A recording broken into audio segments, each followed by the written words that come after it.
but again, welcome. And to begin with, as we look at water, one of the features that I'm not sure you've ever reflected upon seriously is the fact that water is critical to every element of life. There's nothing on this planet, in fact in this universe, that does not depend on water. Today we're going to direct our activities to how, in particular, water has an impact on our bodies as humans, and perhaps to begin to evaluate it as a healthy thing that is more than just some clear liquid that is convenient and you get a thirst for, but that it has some activity. And in fact, the word bioavailability, or water that's available to you as a living entity, is the approach that we're going to take today. Now, if we start off and get a sense of what are these differences in water, and what's in my water? I mean, to most of this audience, you at least have some elementary knowledge of water, but we're going to just start from the beginning and say, in many of the towns, including this one, but more appropriately across the United States, things are added to the water to attempt to clean it. And so for most of this century, what has happened is that they have begun to add chlorine to the water. Now, for many of you, you say, so what's wrong with that? In fact, I have a swimming pool, and I have chlorine in my swimming pool, and I take a shower every day. I mean, what's wrong with that? I mean, we're here in the United States, and we have excellent water. And of course the government wouldn't bother us here in terms of putting something in the water that might be injurious. I say to you that this has not been a conscious attempt to make you sick or to have an impact on yourselves. The problem we're faced with today is that the government doesn't know what else to use. So even as we back up for just a minute and look at these pristine rivers and streams that we have in this region, and in the Pacific Northwest, we get a lot of rain, so there is a lot of water around. And we look at the beautiful Pacific River, Columbia River Basin, and say, but of course we have good water here, and we have pristine rivers, and we have a beautiful mountain here that gives off a lot of water, that supplies a lot of the area. But how many of you remember about a year and a half ago, wasn't that big in the news, but there were reports about a science class. This was a group of high school kids that decided to look at the rivers and streams as part of their science project. And in the course of that, they started running across all these little frogs with deformities. They saw so many that everybody got excited about it, and it became a national issue, to the point that what they were seeing, if you can imagine, were frogs with 3 eyes and 7 legs and 2 extra organs and things missing. And you could say, so, okay, that's a frog. Wait a minute, what significance does that have to me? Number one, we found them in our little rivers and streams here in the Pacific Northwest. They also found them in the 1,000 lakes in Minnesota, which are coming off of supposedly some pretty pristine waters over the Canadian border. These were in areas where we thought at least they would have clean water. I mean, if I had to pick a state like perhaps New Jersey, where it's been noted that the water has been bad for years, or the District of Columbia, where they don't know what in the devil they're going to do with the water there, or areas which are heavily populated, you know, we would perhaps think that maybe I have a little dirty water there, but even there, people don't realize just how bad their drinking water is. When I've spoken to people from the Department of Energy, one of whom I know rather closely, and when she came to visit out here, she came with her bottle of water. And I said, well, you don't need to bring bottled water. This was a couple years ago. You don't need to bring bottled water out here. We have excellent water. She says, oh, no, it doesn't work that way. Anywhere we travel in the United States, we take our bottled water. He says, are you aware that in the state of South Carolina, right at the Georgia border, that the water almost lights up and irradiates when, if you were to put something that would allow the radiation to show? Do you realize that here in Washington State you have the largest Superfund in the United States in terms of cleaning up the water, the groundwater, as secondary to Hansford, and what took place there in the building of nuclear submarines and for a nuclear power plant? In fact, if we back up just a minute, we find that there is, since 1995, and I don't watch that much TV, but on occasion something says turn the set on, and I walked into my house one day in 1995, July of 1995, it says turn the TV on. And just at that moment, the Center for Communicable Diseases was making an announcement that I just happened to hear. It's only on for one day. So they had done their public duty to announce to the public what they wanted to say. And in that broadcast, they noted that there was no safe drinking water left in the United States. Now, people begin to say, well, I have a well, and I have excellent water because I don't have chlorine and fluorine in my water. Wrong. Most of the tributaries of the Columbia are in trouble. And if the frogs aren't news enough to you that there's a problem, I tell you, take another look. Now, when we look at those frogs, again, why are these frogs so important? If you begin to go into the coal mines around the world and they're worried about noxious gases or toxic gases being eliminated, the old rule was to send in a canary. The canary didn't come out. The canary died. You knew you didn't go in. Well, the frogs are comparable to those canaries when we speak of the water system. They're that sensitive to critical changes in the water, enough to say to you, don't go into the water or don't drink that water. Our water's bad.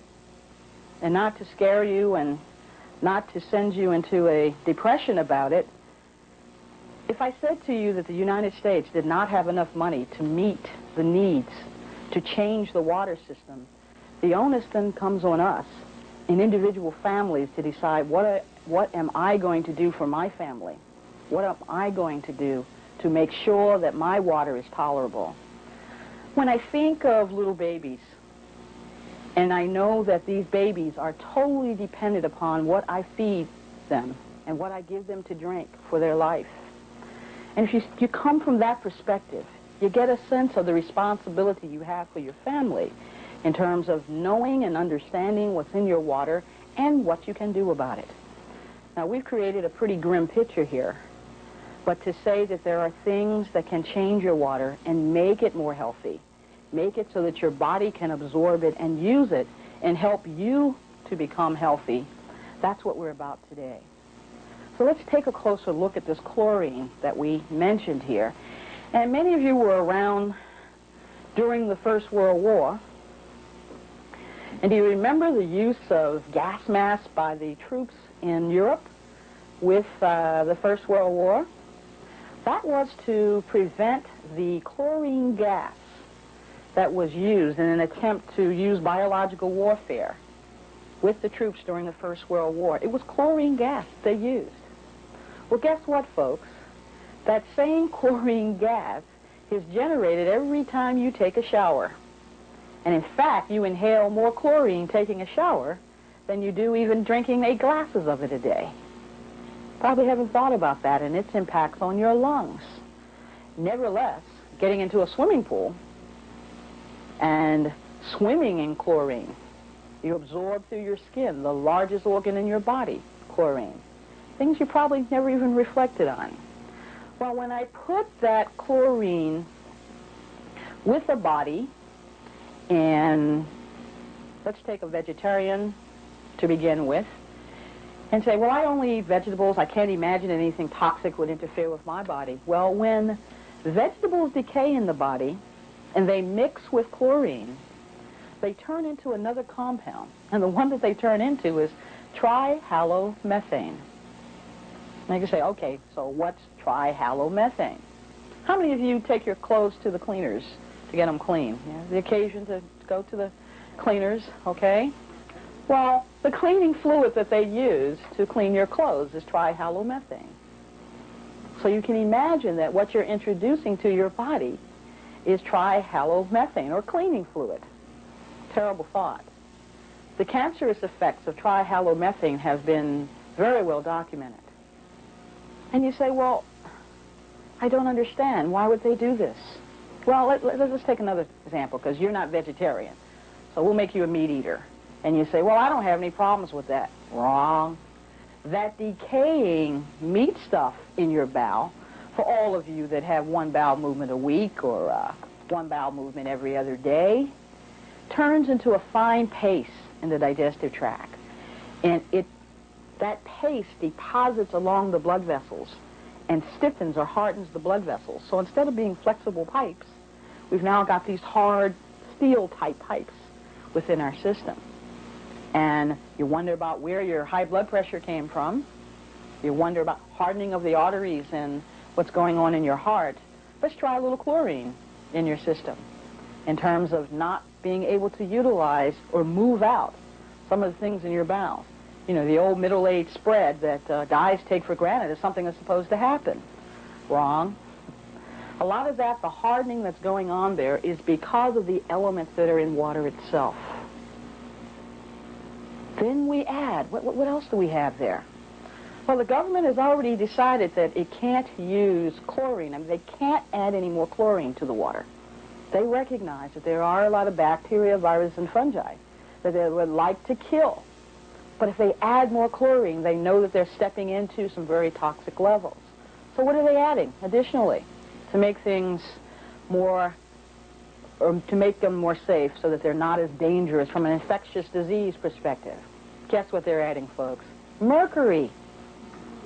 Now, for all of you that know about the old amalgam scenario in terms of not having amalgam in your teeth and how it reacts with the body, you know the toxic nature of mercury being in the system. And guess what else? They're not required to tell you that they have mercury in the water. The laws are written so they only have to tell you about chlorine. They don't have to tell you about mercury. In Michigan, in Washington State, and Washington, D.C., mercury is added to the water systems. So you get an idea that perhaps it's not the safest thing in the world to be drinking at a time when I'm saying to you, drink more water. In fact, that's what got me into this in the first place. You know, I got across to my patients that, yes, you should drink more water. And then they turned back to me and said, okay, doc, what water are we going to drink? And I got stumped. And it really has taken me around the world to try to find some of the best waters and the best things to use in your water that will help you have safe and clean water. Now, what about the old fluoride scare?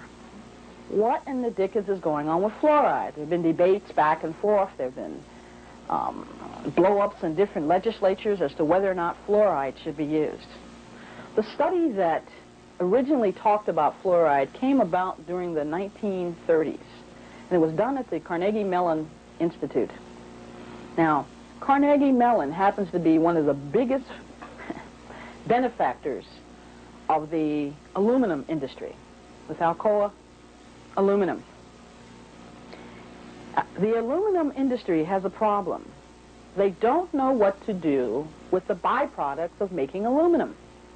And in fact, around any aluminum plant, you'll find there's no vegetation for miles. And any animals that happen to be grazing in farms or whatever near an aluminum plant, you'll find dies and ages very fast. Well, the same thing happens to you if you're exposed to fluoride. Your body will age doubly fast.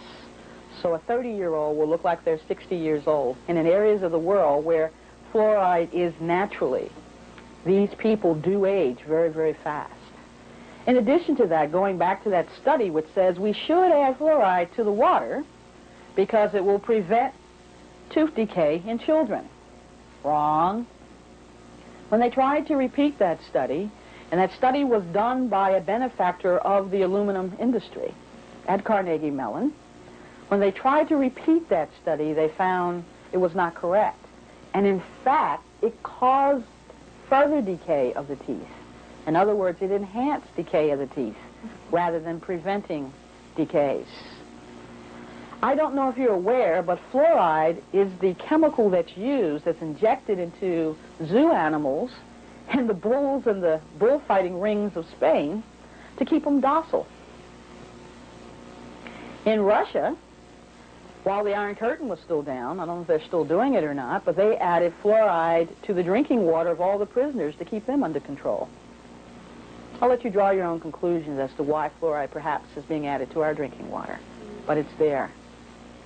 Lead, I think many of you are familiar with the toxicity of lead. In many of the older cities, the pipes were all made out of lead. Or where the pipes are joined together, lead was used by the plumbers to keep leaks. The soldering of the pipes in the middle, lead was used. Now, lead has been known for years in terms of its toxicity to the brain. It goes directly to the brain and can be a cause for death. Now, many of these elements are very, very toxic, and the people that absorb them the most are fast-growing tissue, which would be our children. So that often we see the toxicity in the children with many of these heavy metals and the gases. So you want to be aware of that. In fact, there was just a year ago an announcement in the Seattle system of the worry about lead in its water systems. It's very high in a number of the old houses in Seattle. There are a number of old houses here in this area. So don't think you're out of it just simply because you don't live in a big city. Many of the old farmhouses still have lead as the basic pipes that they use, the old galvanized pipes, or the solder used in the pipes are made of lead. So you may want to, take note of that. Now, I thought that we'd move from there, and let me just say, we're in a world where the word filter versus purification system, as we move into this new century, are the terms that we're switching from. To the American public, first question they usually ask is, what kind of filter is this? And they've gotten pretty used to looking at carbon filters and looking at water conditioners and things being added to the water, okay? That's old technology. That's the technology of the 70s and the 80s.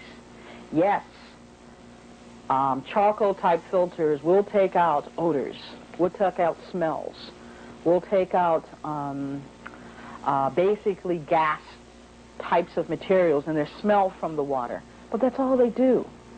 You want to know about what things will actually convert the water into a drinkable or to a live thing that you can absorb into the body.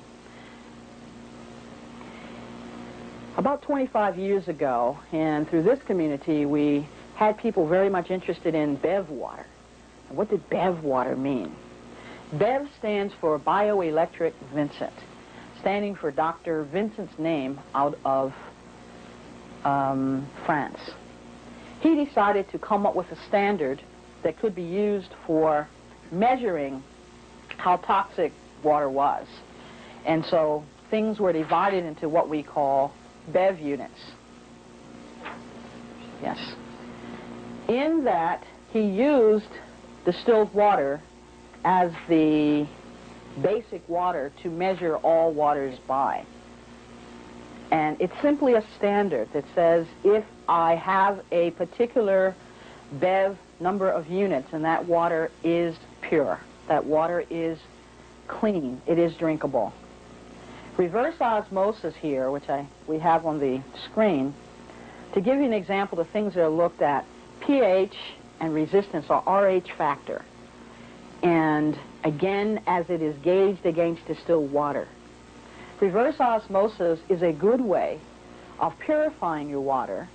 The only problem we have with reverse osmosis is that it takes everything out of the water. And what's left after reverse osmosis is what we call in the water industry dead water. It does nothing, it gives nothing back to the body. So that we've got a water that's clean, but it's just sort of sitting there, it will not interact with your cells.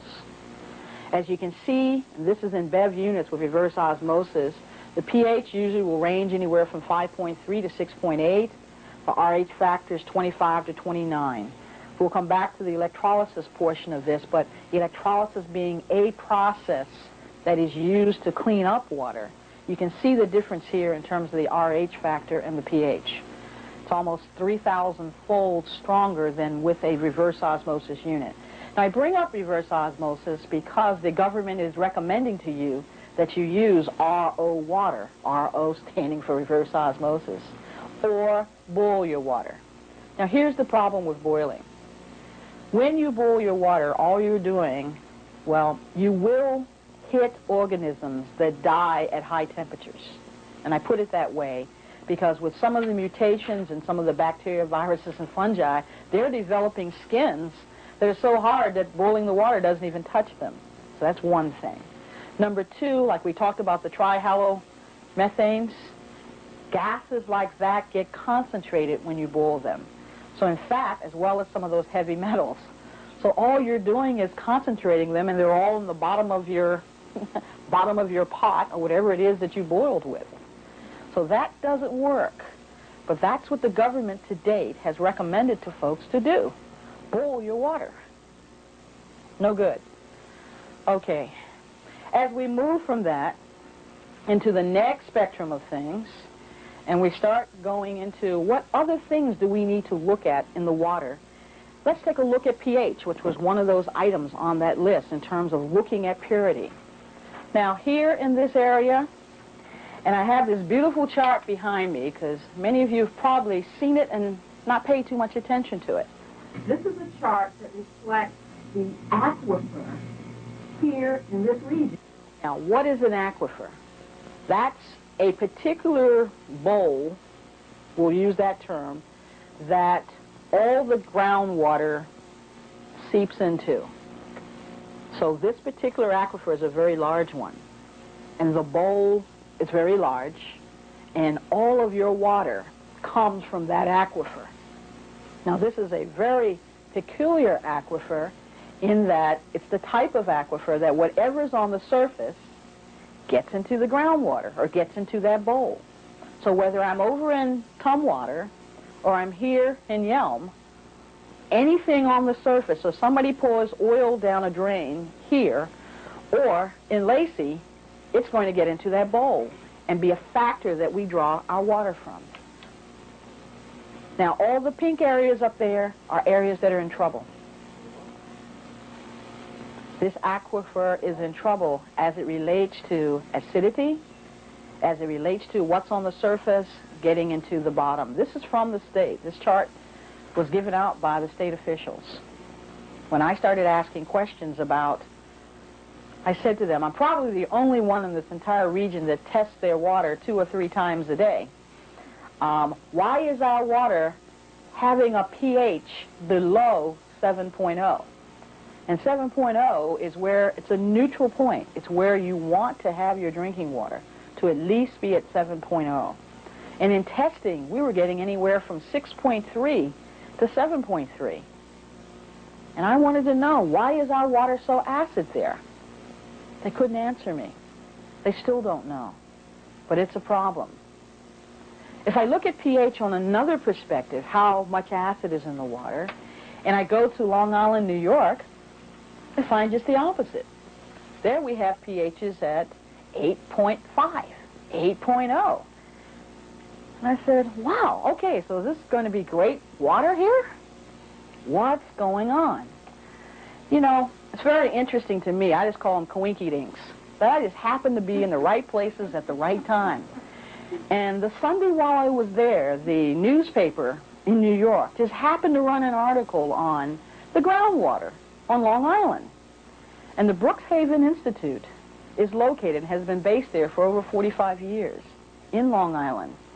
And the problem is they had been dumping some of their chemicals into the ground. And the groundwater was contaminated. Contaminated so badly that the government had, of course, taken measures by putting lime into the water to try to get the pH up. And so the pH standardly was 8.5. But I knew from some of the patients that I had there that, as an example, we had kids with cleft palates in one square block. I'm sorry, correct on that. In one hospital, within a 1-year period, 11 children were born with cleft palate. Now, the chances of that happening by accident are like 1 in a million are the normal numbers for that. 11 children in one hospital, all coming from the same geographical area, had cleft palate. Goes even further. In one block, within 1 year, 11 women had breast cancer. All, again, on Long Island. I say there's something wrong here. Just your good old common sense tells you there's something common here that's factoring in. I'll let you draw your own conclusions. But you can see that being too acidic and being too alkaline can have its problems. So you don't necessarily want to do that. In Arizona and New Mexico right now, they have the problem of too much alkalinity. In fact, their water's starting at 7.8 and going up. And people are having problems from too much alkalinity in their water. So this is a vast country here. Waters will vary in different regions, and that needs to be kept in mind. Now, I put up here this equation called the equation of life, because this is an equation that was rediscovered by Dr. Carey Reams shortly after the turn of the century. Now, equation of life, because this holds for humans, it holds for plants, and it holds for animals. This is a basic equation of life. If the soil is too acid, if the soil is too alkaline, disease will enter the plants grown in that soil, or they will be weak. If things are balanced, you'll get a tremendous yield, and again, the plants will be strong. The same thing happens with animals. Their pH. As long as they fall along with the equation, they will be free of disease. And you'll note there that we are looking at the pH of the urine and the pH of the saliva, which is reflective of the buildup in the body, how we break down our foodstuffs and how we take these foodstuffs and try to make them incorporate them into our bodies. So pH ideally should be 6.4 in both of those elements in order for the body to be diseased. Now, it doesn't rely totally on pH, because as you look at glucose here, it's also how the body handles carbohydrates, how it handles mineral salts, and also when I look at nitrates and ammonia, how we break down flesh protein, which would be meat, seafood, and poultry, and on the nitrate side, and as we look at ammonia, how we handle vegetable protein. Next slide, please. Now, as we look at this and showing you the significance of that, we find that in this narrow pH of 6.4, we absorb all the minerals. And as we move away from that pH of 6.4, we find that there are certain minerals we can't absorb.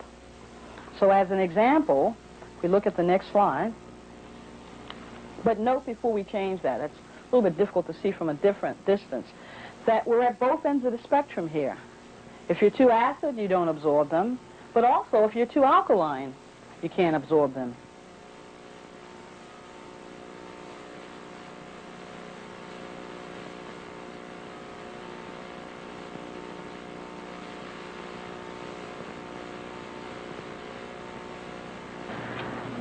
And, okay, you'll note there that at a pH of 5.8 is where we begin to absorb calcium. So that if your body does not have a pH, meaning your urine and saliva does not have a pH of at least 5.8, you can't absorb calcium. And as we go on today, we'll let you figure out the significance of being able to absorb that calcium. But if I look at manganese, which you can absorb until you have a pH of 6.0, if you look at eggs and sperm, there's no egg or sperm that will develop, whether it's in a peach or whether it's in you, if you do not have sufficient quantities of manganese in the body. Well, you can't even absorb manganese until you have a pH of at least 6.0. So we wonder about the number of infertile young women and men we have out there anxiously trying to have children and having difficulty producing viable eggs and sperm. Many of them are too acidic and cannot absorb enough manganese to even produce sperm and egg that would be viable. Then you add to that what we said earlier in terms of the frogs, If the frog eggs and sperm are bringing up mutations and defects, what do you think is going to happen to your sperm and your eggs if you're drinking the same water? You get an idea that water isn't just a casual little thing here that, you know, you can see through when you hold up a glass. There's got to be more to it than that. Okay, now, you say to me, Doc, when I look at these minerals here, what significance is that? So I can't absorb, I mean, above the sperm and the egg situation, or I can't absorb calcium. What else does it mean? You can go on to the next slide with the tube. If I cannot absorb my minerals, I like to put the minerals, or make them tantamount to air in an inner tube. If I can't get enough air, if I can't get enough minerals to a particular organ, then I'm going to suddenly get this little outpouching on the side of the organ. Now, in a human body or in an animal, that would be tantamount to a cyst. You know, this little outpouch on the side of the inner tube. I keep going along. This lasts for, say, a year. Now I've got a permanent outpouching on the side of that inner tube, on the side of that organ. That would be tantamount to a tumor. And all of that is because I can't get sufficient minerals to those organs. You know, the one we can see, the biggest organ we got is our skin. So you start seeing cysts and things on your skin, imagine what the other organs look like. And each organ has a different percentage of minerals that it needs in order for it to grow or to be, you know, in peak performance. So let's say the brain says, well, I like a lot of calcium and I like a little potassium, you know, and let's see, throw in a little magnesium. That I need to just have my brain function. And if not, I'm going to begin to develop cysts in my brain. Or my thyroid. Hey, it needs calcium, it needs potassium too. But it needs it in different percentages than my brain does. And every organ in the body has its own percentage there in terms of what it needs and whether or not these little outpouchings will begin. These cysts, these tumors will begin. Now, if this goes along long enough, or the mix has been strong enough, I might find that I can't get any air at all. I can't get any minerals at all to those organs. That's when we call, it would be comparable to a flat tire. You know, that tire's not going to roll at all. That would be called, in energy circles, a delta cell. Another term for that would be a free radical. All that's when an organ cannot get the minerals that it needs and the energy given off of those minerals. If you take the next slide. The other term that we use for delta cell or free radical would be cancer cell.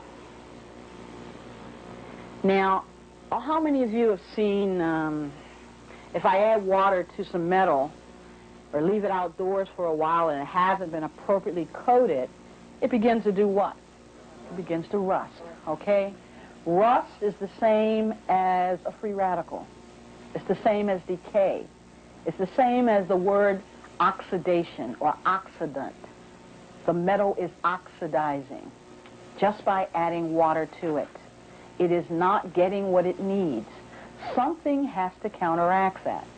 So for purposes today, we're going to look at rust on metal as you rusting on the inside, or your organs decaying.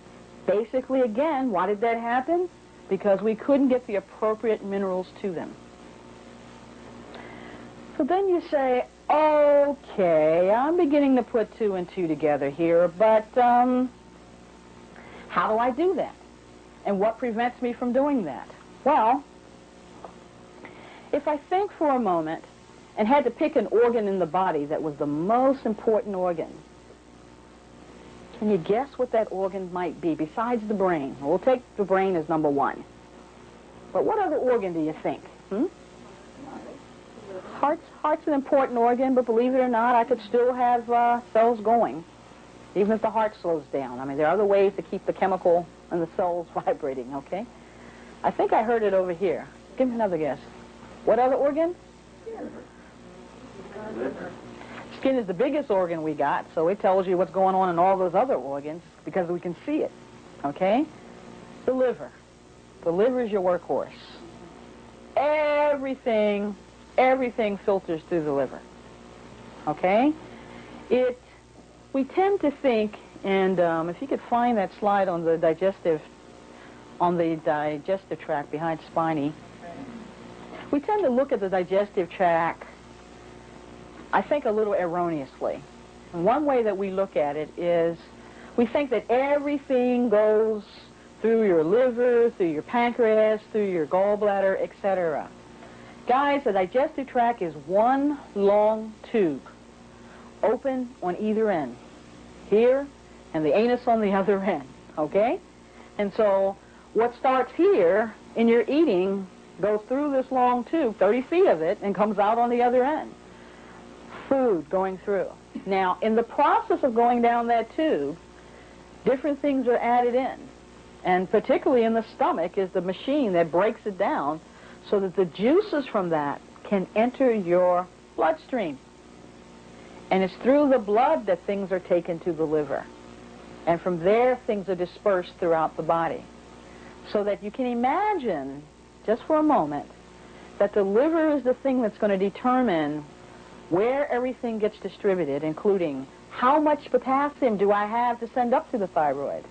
How much calcium do I have to send to the teeth?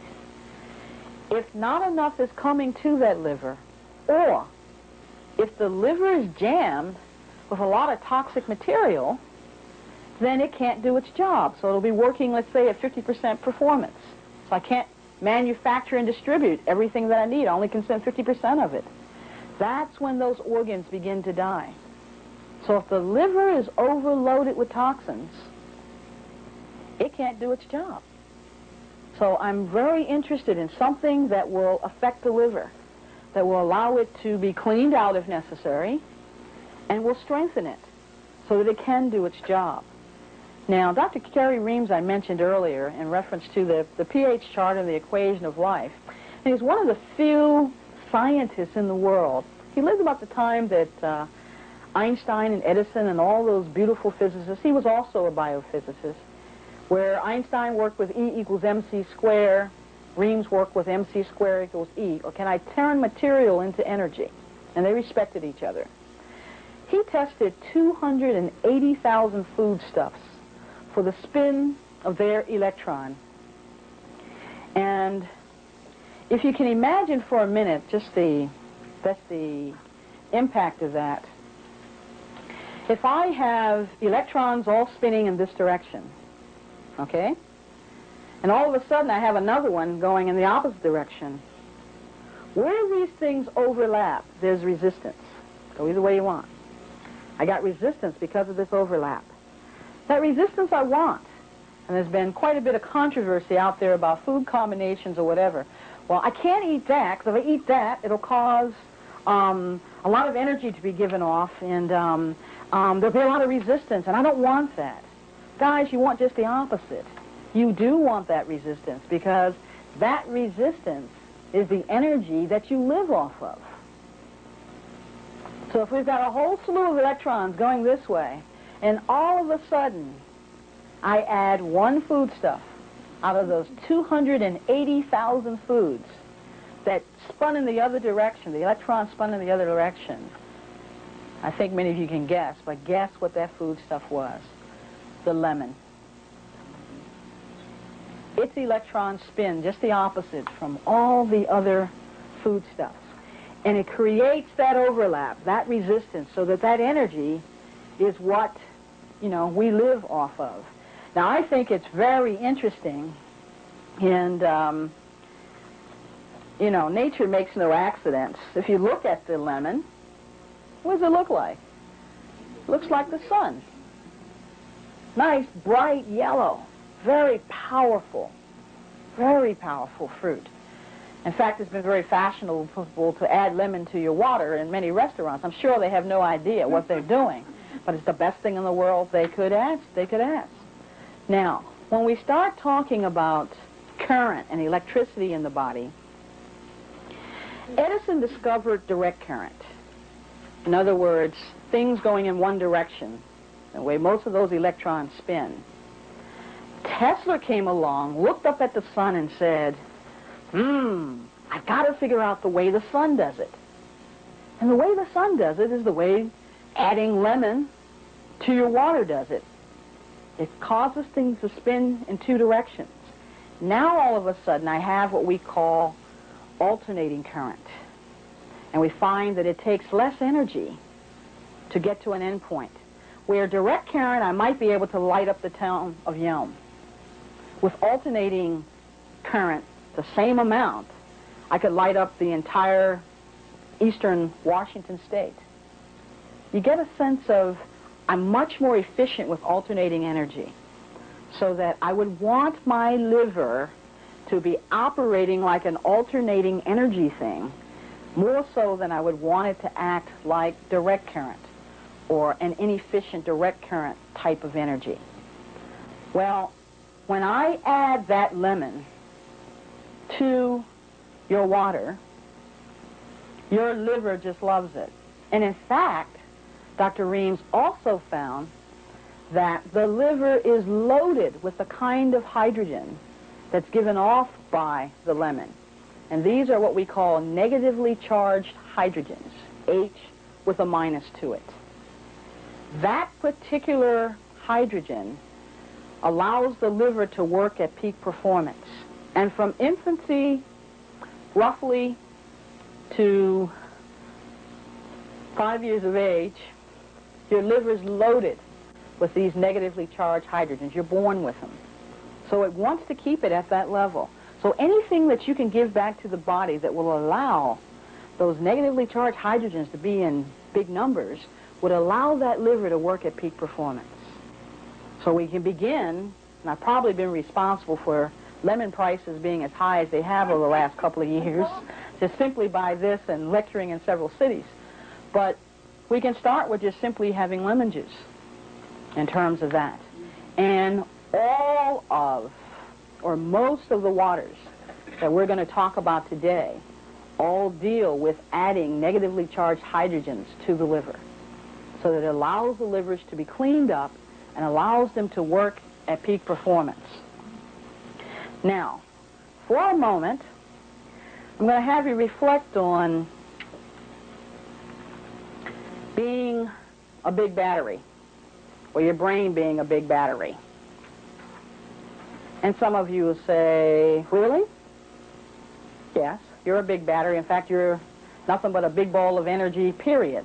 But we'll save that for another discussion. And on each of these topics, we could probably lecture for an hour on each. But because of timing, let's see if we can piece them all together here. The brain is nothing but a big battery. And if I were to ask you, if your battery went dead in your car, what would be the first thing you'd check to see whether or not there was something wrong with your battery? You want to know if there was enough water in your battery, or there was enough acid, meaning the plates were working okay, so you had enough acid to it.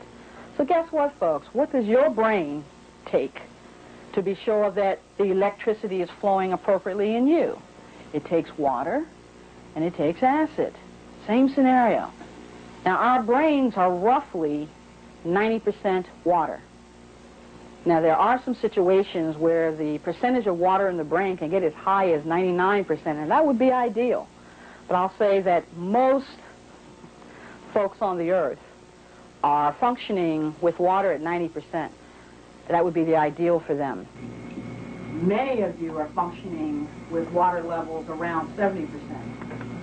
If your skin is dry, which again is the largest organ you have, if you're beginning to get wrinkles, then you recognize that there's not enough water in your body. Because wrinkles, again, that's the organ you can see. And it is reflecting to you what the rest of your organs look like. In fact, let me just take a moment here and say that through the studies that have been done, we know that at age 40, you have routinely 45% less water than you had when you were 5 years of age. We're really at the place that we're talking about, you don't age, you dry up. And I want you to reflect on that a minute. By age 70, you have half of that amount of water in your body that you had at age 40.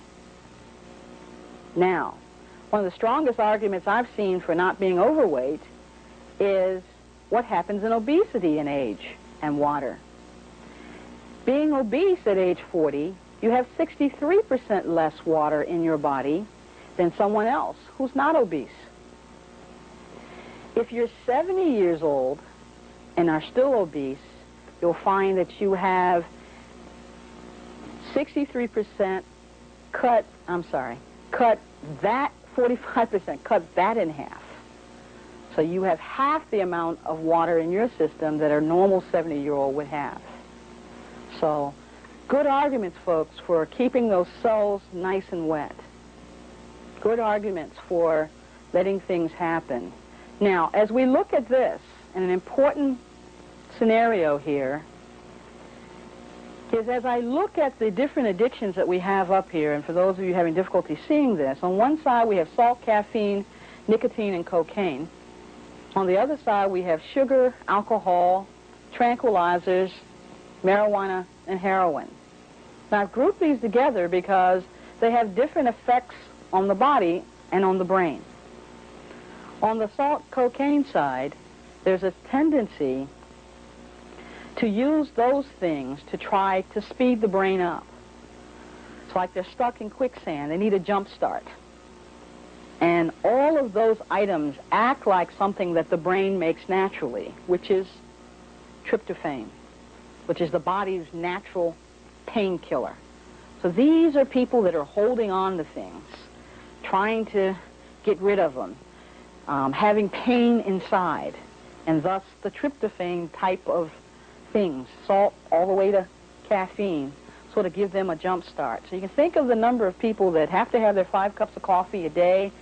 Salt is added like crazy to their system. They're holding on to stuff, okay? On the other side of the equation, we've got people craving sugar. And, you know, I don't put any judgments on these things because it's just as hard to come off of sugar as it is to come off of heroin.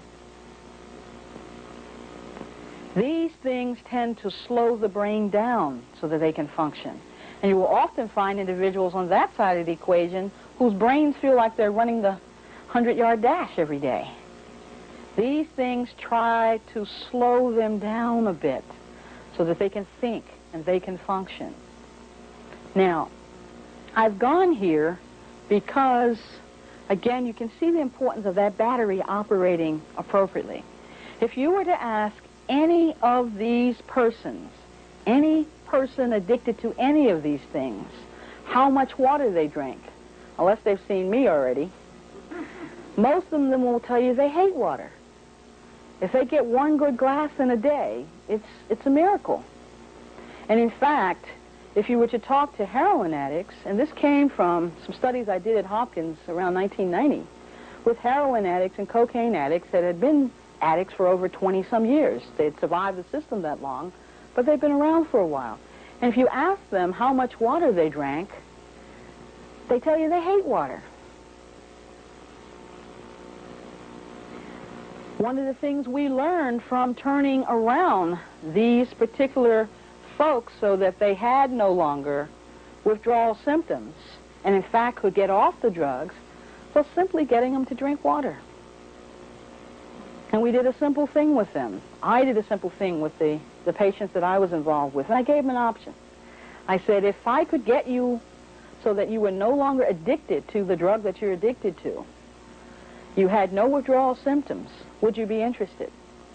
1/3 said, no, I like the drug, I really don't want to stop. The other 1/3 said, I don't believe it can happen, so I'm not interested.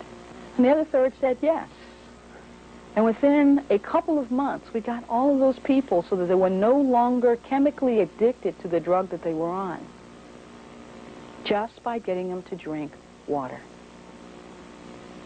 Now, another interesting thing, and a reason I pulled this up also, is that we find the individuals on that sugar side, heroin side, alcohol side, have a tendency to have very fast-moving brains.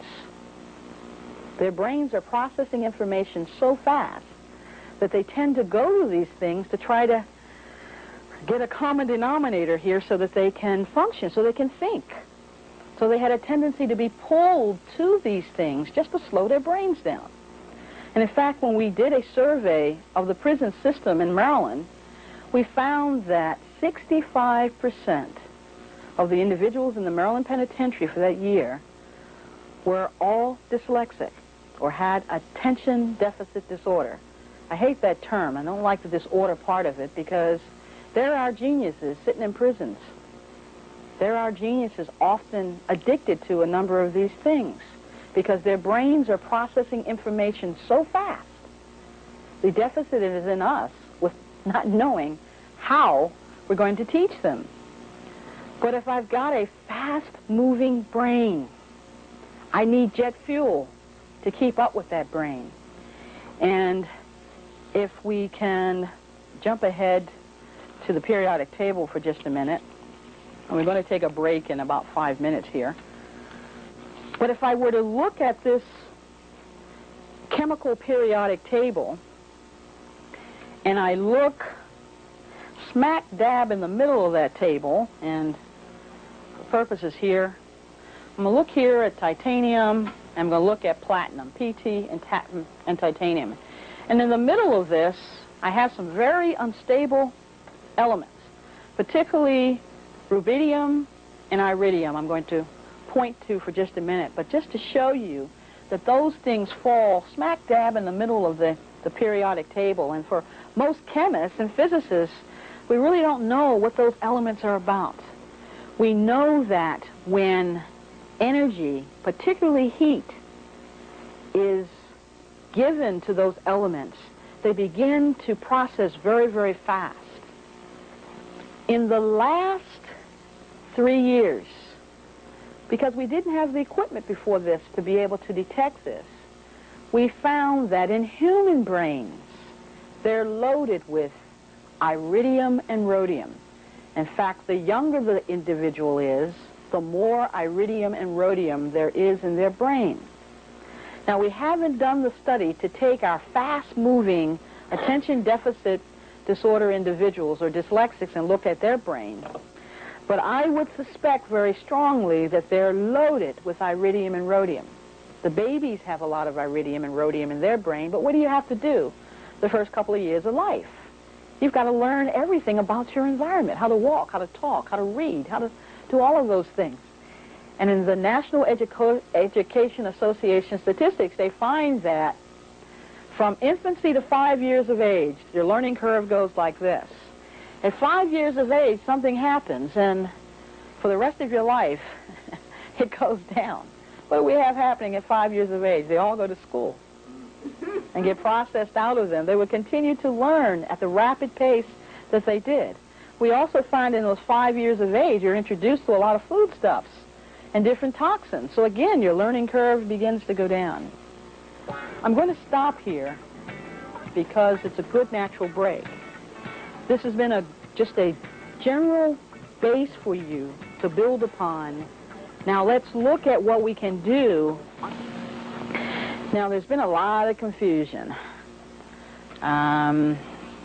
these days, in particular, just because there's so many water products on the market.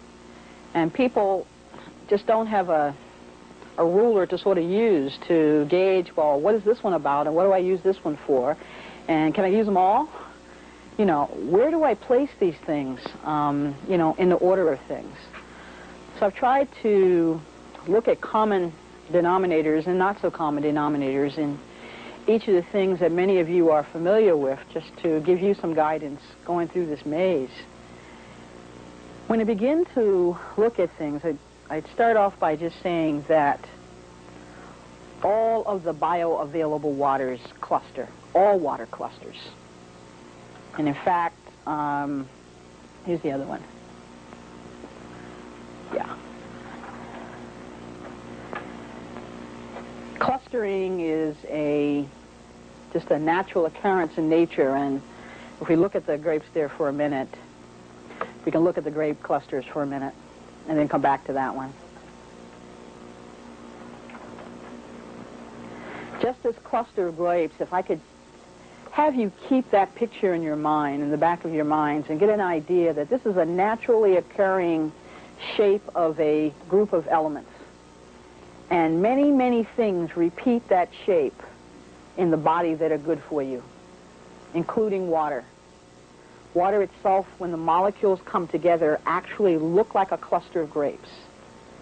And many of you are aware that we're finding out in the medical literature these days just the importance of the grape as an antioxidant for treating cancer and for treating heart disease.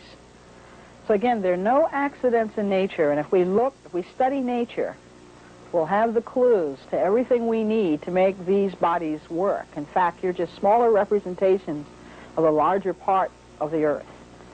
So if things work in a larger picture, they also work for you. You're just a small example of a whole planet.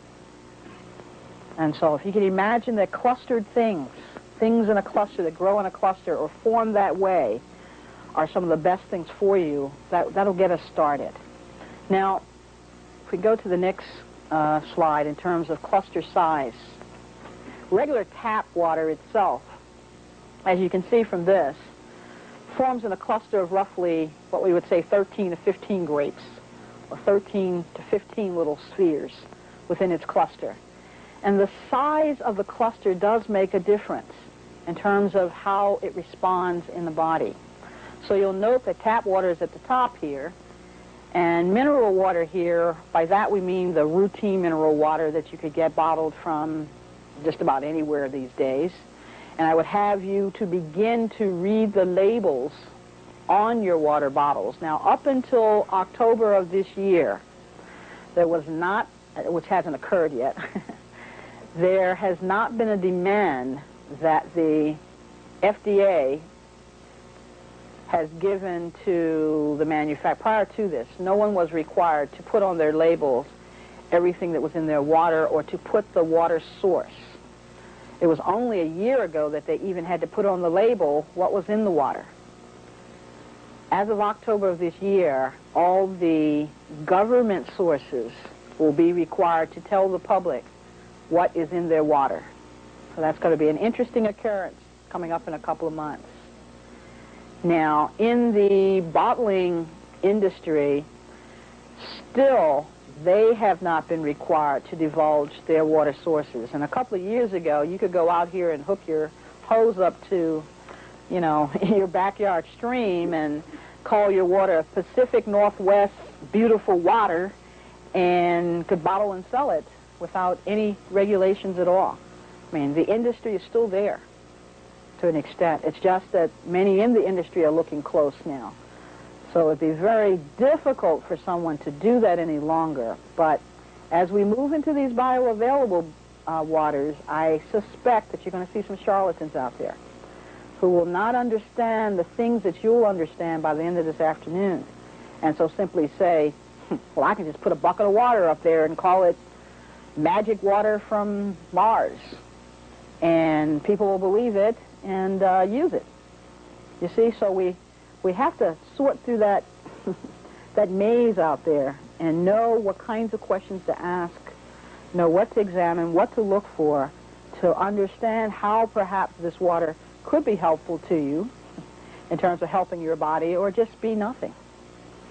So with that in mind, the size of the cluster does make a difference. And as you can see here, the smaller the cluster, the easier it is by size to allow this water to get into the tissues of the body. And the cells themselves actually respond to the small size of the clustered water. So you will want to be on the smaller end, like roughly 7 to 9 molecules per cluster is where you want to be in a cluster size. There are precise energies that are needed to make atoms and molecules respond. So being in a cluster format, it's like things are touching each other. Each one of those grapes touch each other.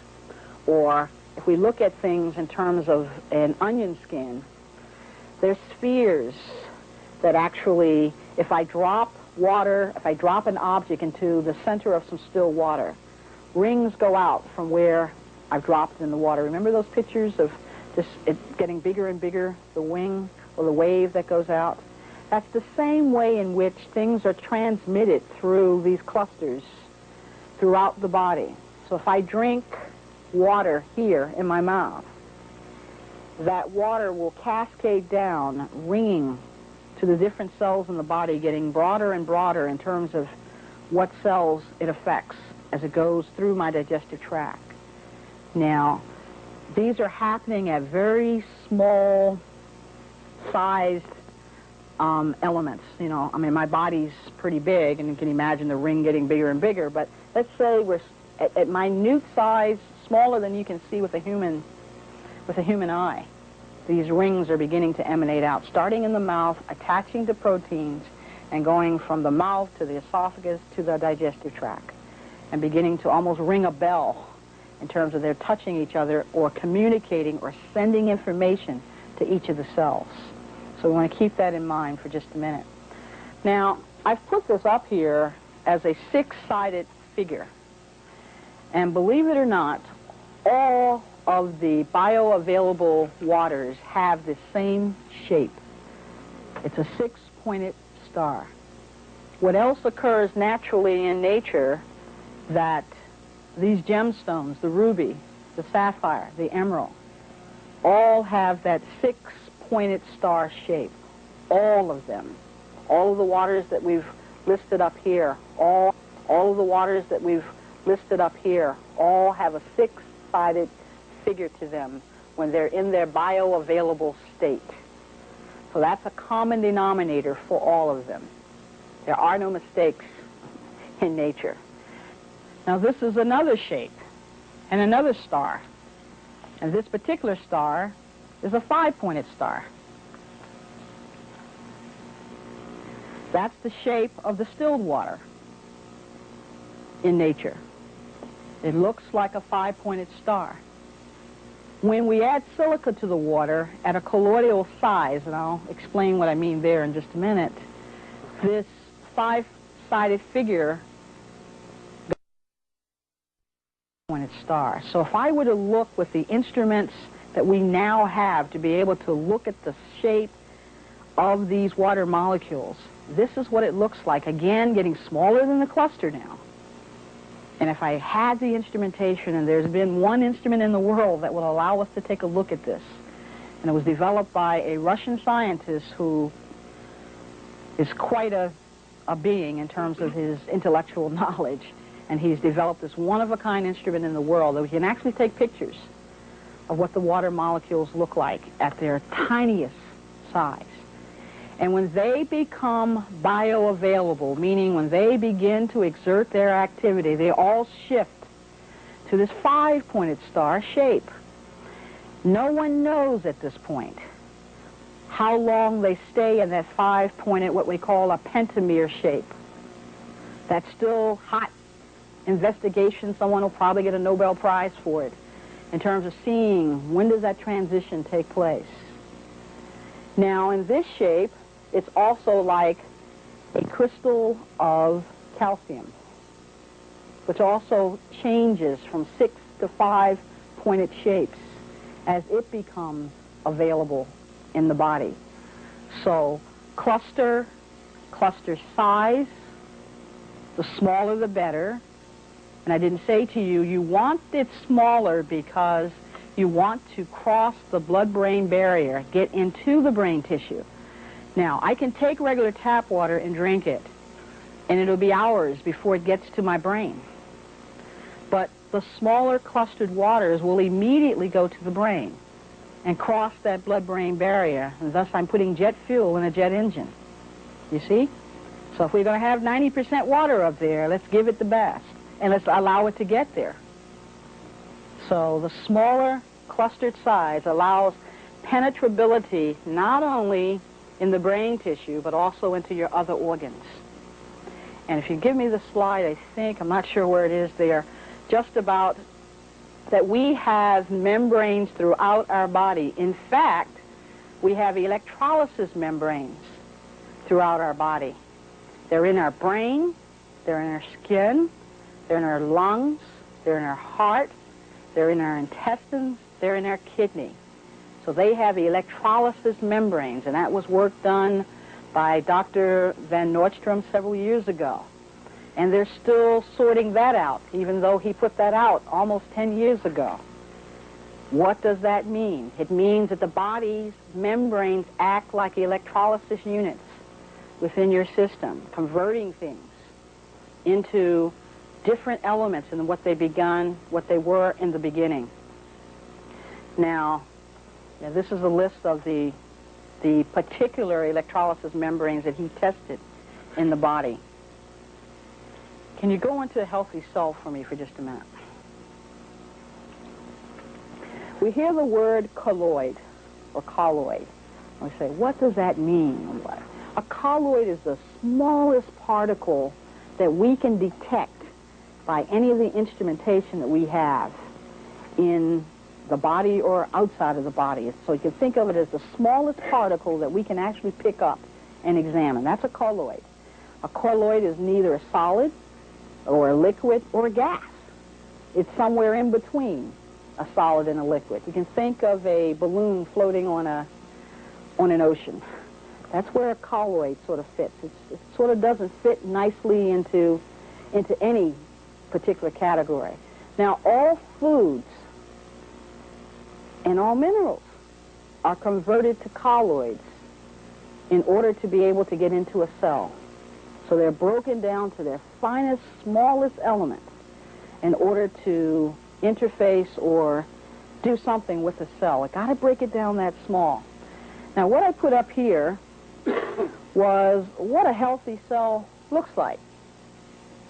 And to be noted here is that there is a negative charge on the outside of the cell, and that charge should be negative. On the inside of the cell, it should be positive. And the amount of charge that's there, this is the ideal cell. This is the cell, according to Riem's equation, when everything is working at peak performance. This is what it looks like. And that's called zeta potential, that balance of charges, that extra charge on the outside. Now, when that zeta potential, when those negative charges begin to disappear, disease gets into the body. So I want a high zeta potential. And that's all it means, that the charge that the overall cell is left with should be a negative one. And that's called zeta potential. You're going to see these terms, and I want them to have some meaning to you. So the lower that zeta potential, the worse the cell is. I want a high zeta potential. Now, if we look up here, remember we talked about pH?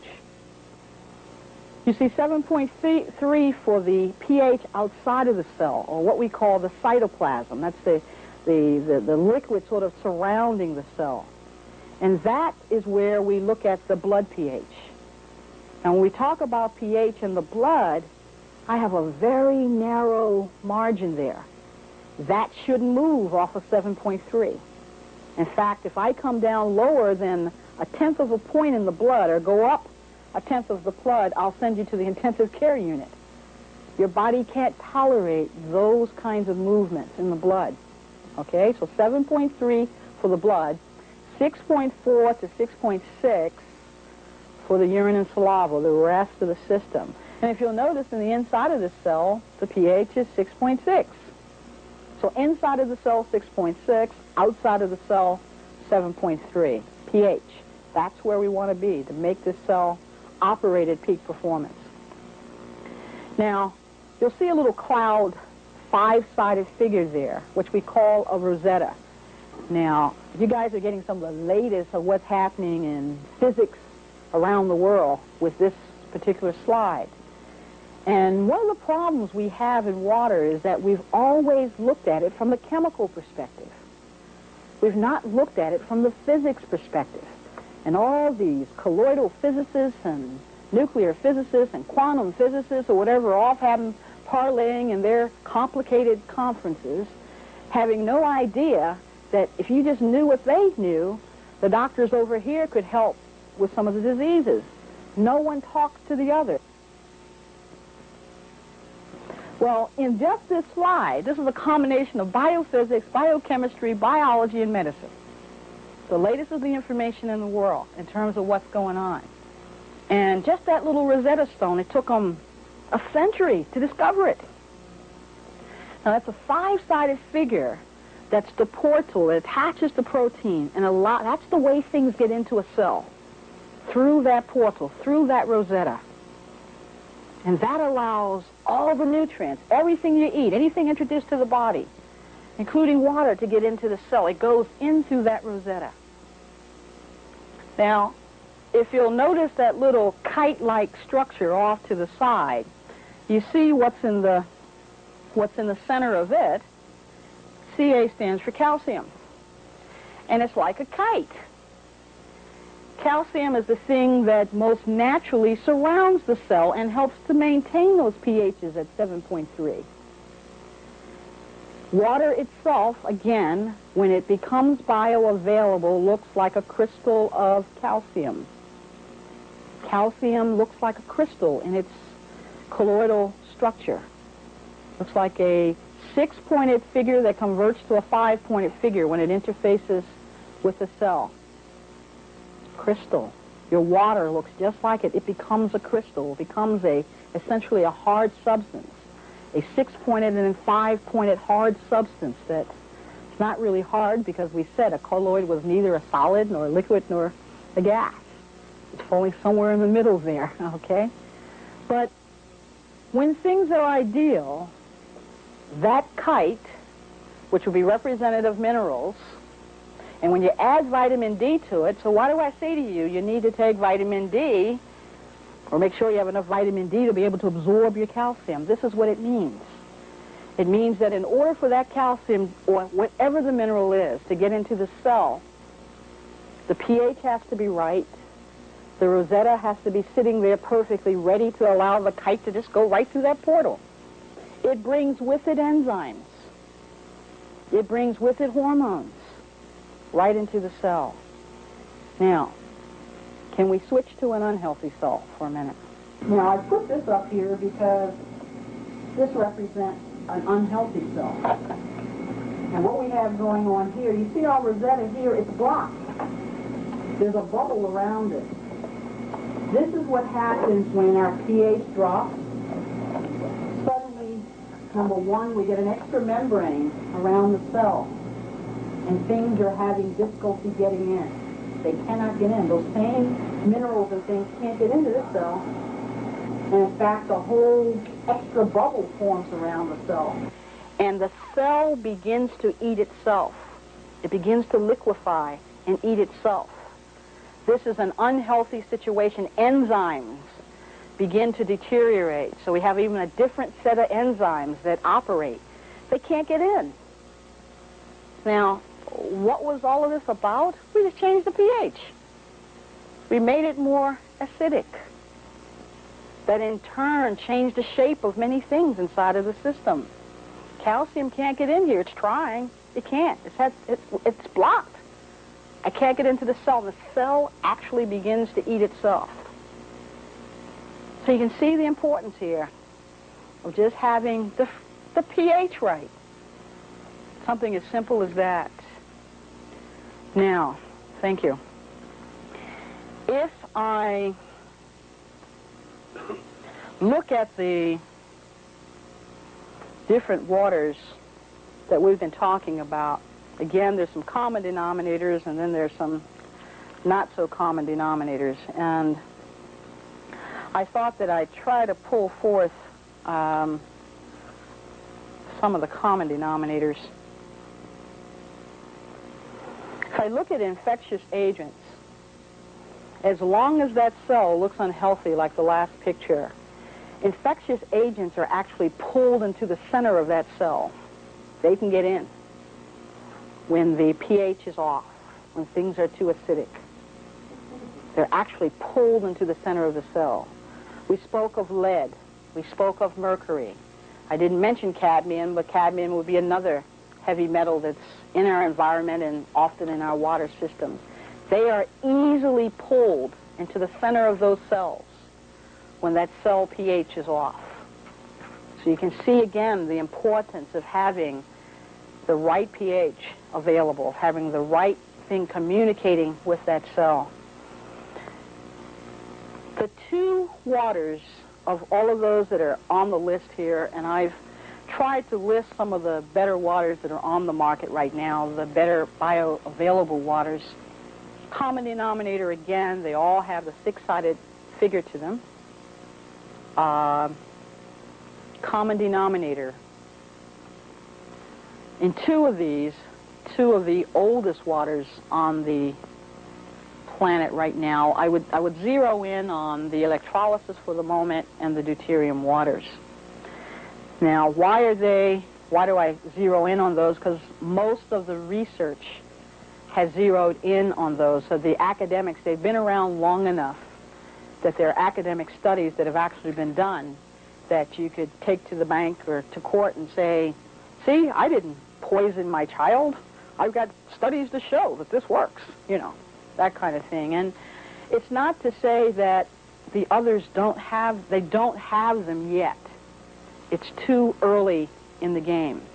We've had brilliant scientists to discover some of these things, and the studies are in progress. But we don't have them totally yet to be able to hang our hat on and say that they work.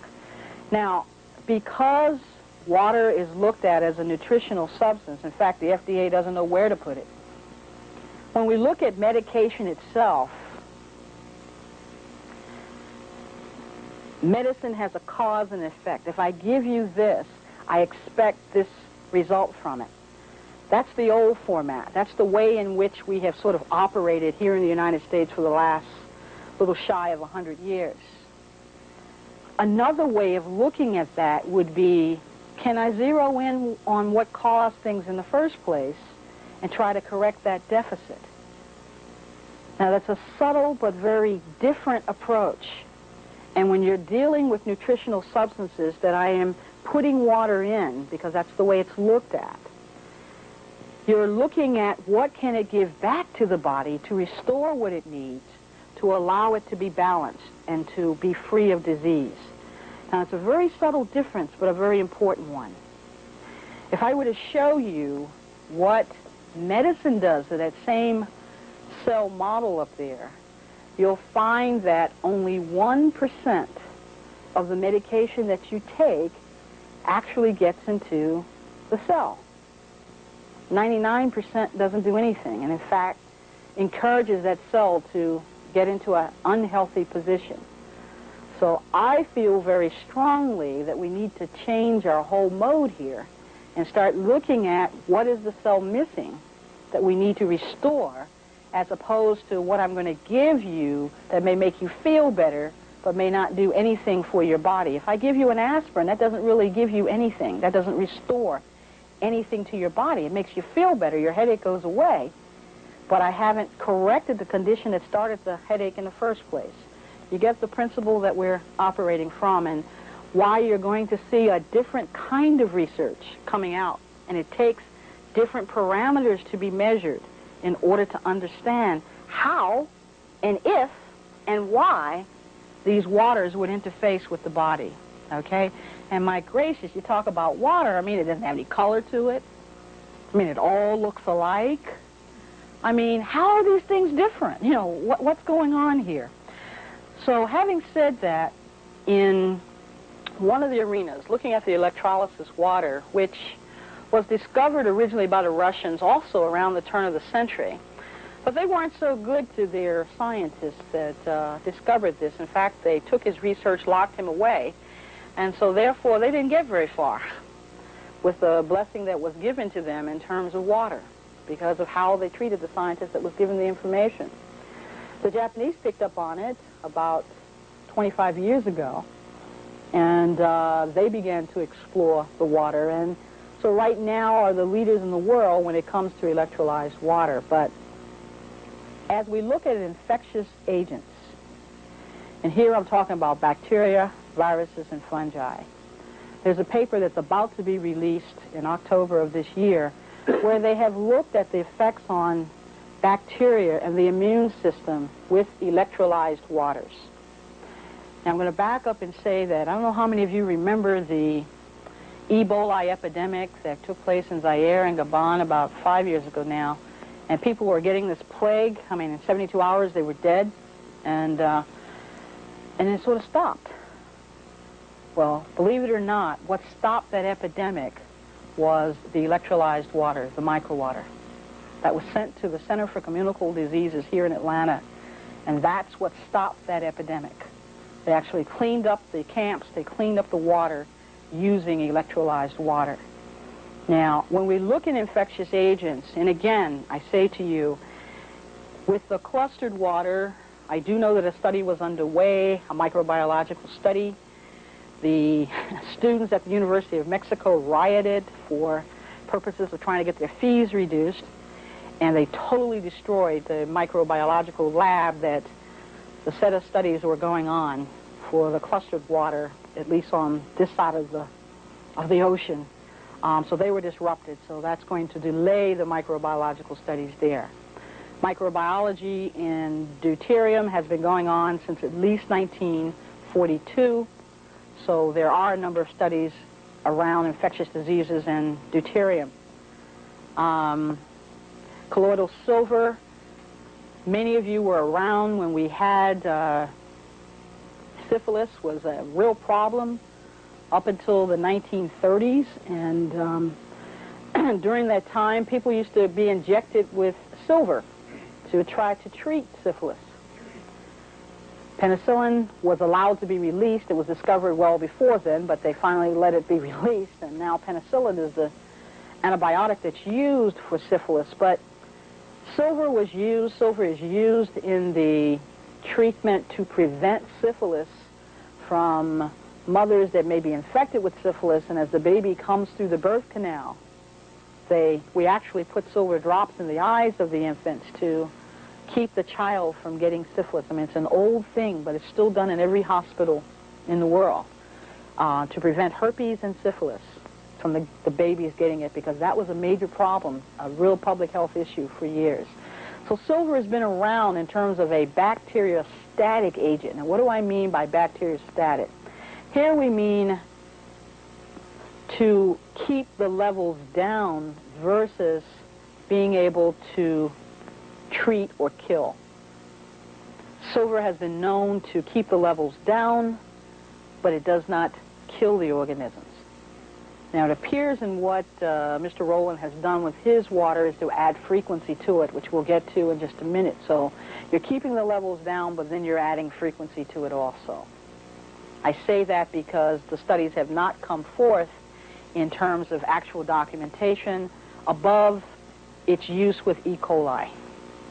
So the silver, he does have the documented studies in reference to E. coli and its effects, but not for any of the other organisms. It's looking pretty good in the arena of viruses, specifically herpes, but those studies have not been completed yet.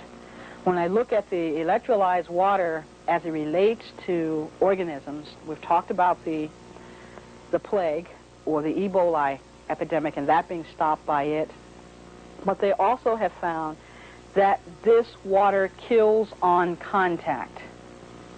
Not 20 minutes later, 15 or 20 minutes later. Well, if I give you chlorine, which we talked about earlier, but it's a bleach, we tend to use that to wash our counters down and wash our clothes with the idea that it's going to kill bacteria and things that would be in our clothing. It normally takes 15 to 20 minutes to have that happen. When we use the low pH microwater on the acid side, what we find is that it kills on contact. So here you have an environmentally safe element that you can use for cleaning and for sterilization. In Japan, they actually sterilize their instruments. They wash down the surgical suites just with that water. So again, you can see applications. In the meat industry, you see them washing down the carcasses with the water. It kills E. coli on contact. We wouldn't have the issue that we have now here in the United States with E. coli in the meat packing plants or in the restaurants or in catering houses if they just used electrolyzed water. Just to show you that the technology exists. But for some reason, we're not there yet here in the United States. And every time I hear another E. coli epidemic, I get a bit perturbed because I know the technology exists very simply to be able to just offer that and save a few lives. Now, they also found that the polio virus, type 3, is killed within 60 seconds using the electrolyzed water. The HIV and hepatitis bacterium are also killed within 30 seconds. Now, these are the documented studies that are out. Sort of makes you wonder, why are we still running around with these diseases when this stuff exists on a worldwide basis? The paper that's coming out in October is showing that in addition to the organisms that I've just mentioned, that T lymphocytes and memory T cells, now these are all cells that are in the body that are there to boost your immune system so that you can fight off bad infections, or you can fight off or give a boost and prevent having cancer. The paper is going to demonstrate that there is a boost in SOD activity, and in the T lymphocytes, their level is maintained so they don't drop, and there's a boost to the memory T cells. So it will allow your immune system to respond to infectious things and to work against cancer.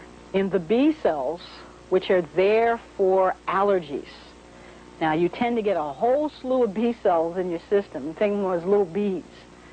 When you have allergies, those drop when they're introduced to the electrolyzed waters. So these are documented studies that you can give people something to hang their hats on, when it happens. In addition to that, lupus, they've noticed, now these are in mice studies, the lifespan of the mice has been increased by 2 months just by them drinking electrolyzed water. Now, that's tantamount to about 10 years in a human with individuals who have lupus. In rheumatoid arthritis, we get a similar increase in lifespan. Again, just drinking electrolyzed water. Now, something that we have found in the last couple of months. Now, in the last couple of years, you've heard about ulcers, and we all used to think about giving milk to individuals with ulcers. I don't know if you remember those days when everybody drank milk if they had an ulcer. Well, if you'll remember, about 1.5 years ago, we identified an organism, a bacteria, that was a cause for the ulcer in the stomach. Now, when I was in medical school and still in medical school, they're taught that bacteria cannot grow in the digestive tract because the acids are too strong in the stomach. And just past the stomach, now you have 2 organs just past the stomach that hit the small intestines. One would be the gallbladder, and it's squirting its juices, which are alkaline. Again, pH stuff, guys. Alkaline, okay, the higher pH, to try to counterbalance the acid coming off the stomach. You just left the stomach. Now we got to cool that acid stuff down, those juices, so that they're not so acidic. So bowel, comes from the gallbladder to try to counteract it or make things not so acidic. So you have a strong alkali, therefore, coming off of the first part of the intestine, and strong acid in the stomach. And from everything we knew, no bacteria would grow there. Well, guess what? In the last couple of months, literally within the last 2 months, we've just discovered that not only do we have bacteria in those areas that grow very beautifully, they're resistant to antibiotics. So you come back again and say, holy Toledo, what are we going to use to treat these organisms? It comes back to frequency again. We must have something that will kill these organisms because the antibiotics won't work. Well, the strep and staph and resistant TB, and strep causes rheumatic fever, and many of you will remember in the 1950s we had an epidemic of rheumatic fever. Some of you may have been affected during that time. I know a number of people that were. There was a large TB epidemic. Well, things are equal to what they were in the 50s again. And we have resistant organisms of both tuberculosis and of strep. In fact, it's gone so far now that the strep is actually eating flesh. They're so resistant to the antibiotics, and I mean, we can't get any stronger on the antibiotics. I mean, we're essentially giving chemotherapy now, very comparable to cancer chemotherapy on the antibiotic side. So what are you going to use? Well, believe it or not, these waters will work. The documentation that we have so far is in two of them, the electrolysis water and the deuterium water. That does not say that some of the others will not also do that. It's just that the studies have not been done yet to actually prove that. But in both the electrolysis water and the deuterium waters, there is evidence, there's academic proof that they will counteract even these bacterium that are resistant to antibiotics. So I can use water as opposed to some very strong antibiotics. I think I'd go that way as opposed to some very detrimental cell toxic material that will create other problems in the body. So you get a sense that maybe there is a little bit more to water than just something that I simply drink. Let's see if we can differentiate some of the different waters that we have here, and just bear with me a minute. And we'll go right down the pike if we can. Electrolysis, and if you remember the slide I showed you with the platinum and titanium, the chemical chart. We'll put that up for a minute here. As I said to you, between platinum and titanium, there's a whole slew of elements that are very unstable biochemically. And the common denominator for those elements is that when they're heated to a particular temperature, or other types of energy are introduced to them, those elements disappear. Now, I said to you that the brain, the fast-moving brain, has iridium and rhodium in it. In fact, the old cannibals that used to eat all kinds of brains, and some of you may like pig brains and beef brains, whatever, too, we find that they're loaded with iridium and rhodium, too, okay? But those fast-moving brains, we'll go back to dyslexia, we'll go back to the so-called attention deficit individuals, they're loaded with iridium and rhodium in those brains. So much they're processing very, very fast, from infancy all the way up to puberty. They're loaded with iridium and rhodium.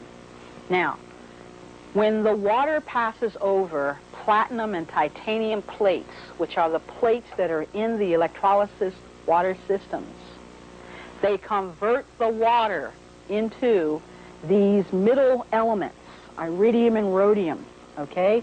So what you're doing, because there's an alchemical process that takes place, and that would be extracted from the water.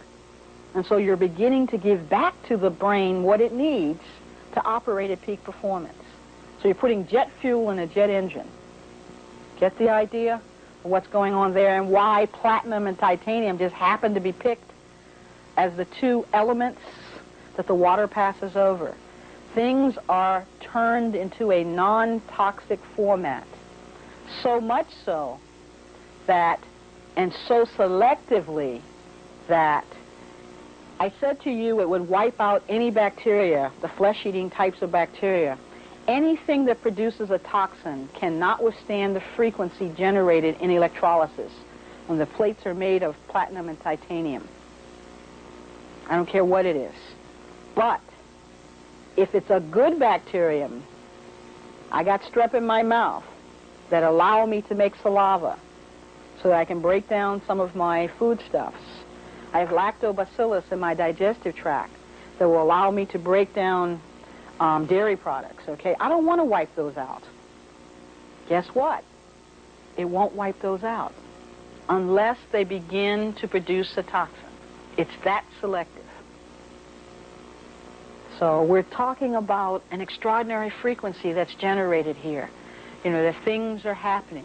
It will convert lead to a non-toxic format.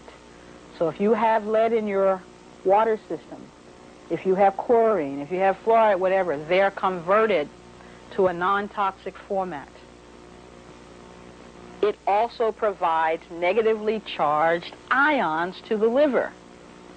And thus, they are used and certified by the Minister of Health of Japan and the head of the Russian Academy of Sciences for use in cirrhosis of the liver. Now, remember we talked about there being electrolysis membranes throughout your body? Well, we start the process in the beginning, so that kidneys, heart, liver, brain, all are able to receive this very, very easily. You get the principle about what we're doing, okay? Now, the frequency that's generated there is on the lower spectrum. I tried to group some things as we get to higher and higher frequencies here. So at least for everyday kinds of drinking water, you could feel pretty safe in terms of drinking this, because it doesn't matter what's in your water system, whether it's a metal, whether it's a gas, whether it's an organism. It's going to be rendered helpless when it's introduced to these waters. In fact, slugs, if you begin to spray it on your plants, they don't die, they just run away. Parasites run out of your digestive tract.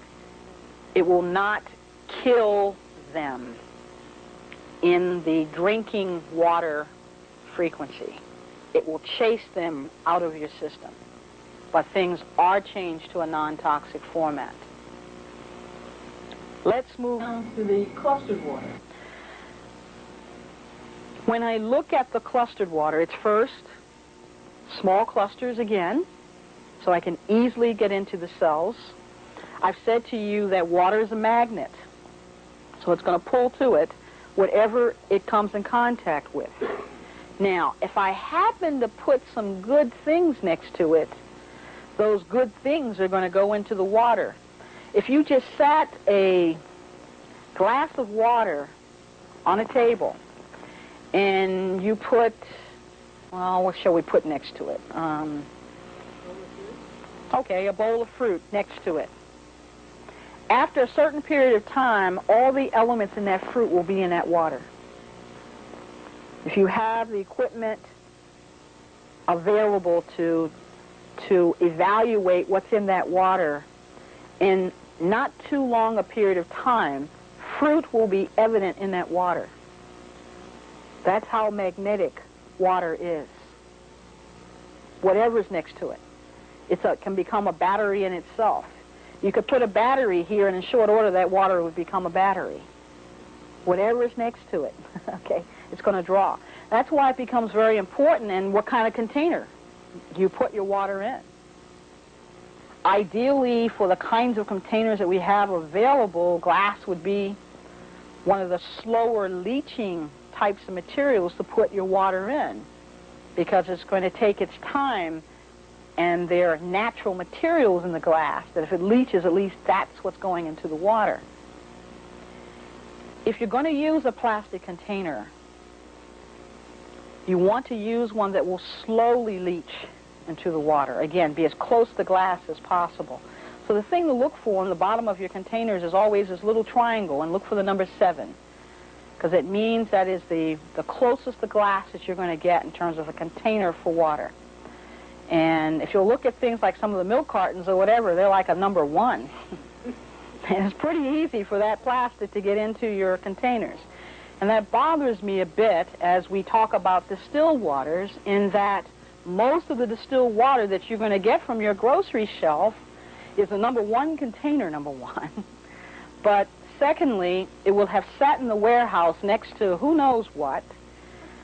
We test the distilled waters when they've come in, and I've yet to see one above 5.5 for pH. So you're starting out backwards already with putting a very acid thing in your system that you're mixing things with. Now, it bothers me when I hear this thing about using steam distilled water. That's a joke, guys. All distilled water is steamed. In fact, one of the manufacturers changed their label of steam distilled because everybody was asking for it. They think it's a big joke. You know, all distilled water is steamed. In fact, it's the water that's collected at the top of the steam vessel. You know how the water boils and the steam comes off? Well, in the distiller, that water that comes up as steam is collected, and that's the water that comes out. Now, that's good, except for whatever else boils at 100 degrees will also come into that steam. So the things that don't boil at 100 won't come up there. They'll stay in the bottom of the container. But those that boil at 100 degrees will come with your steam water into your jug. which could be some of those trihalomethanes and a few other items that you don't want, vaporous kinds of things that were in the water to begin with. Now, what you hear people talking about is double distilled water.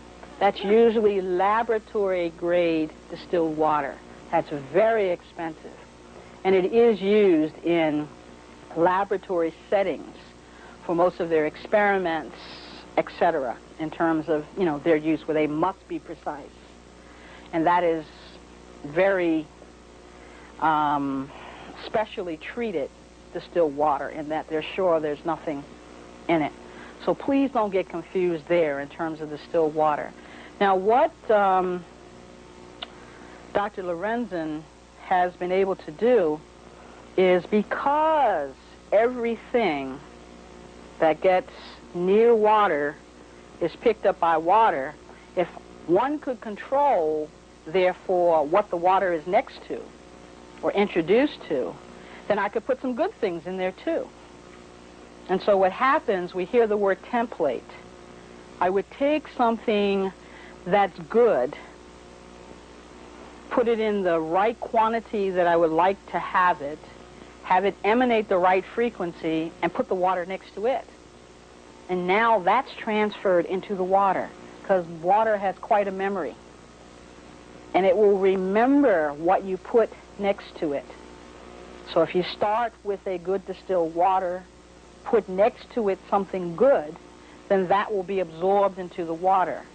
And thus we enter the arena of homeopathics in terms of putting something next to that can be contained in water that will hold it.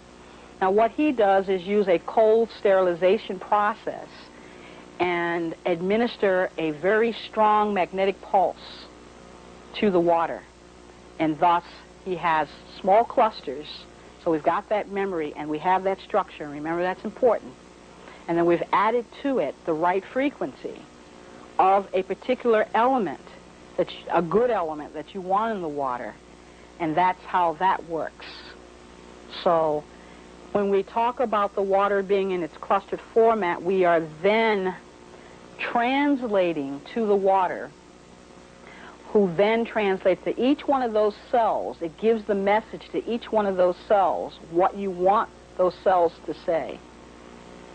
Now, what's the importance of that? Let's take a look at diabetes for just a minute. When I look at the pancreas, there's an enzyme made in the pancreas called trypsinogen. It's an enzyme.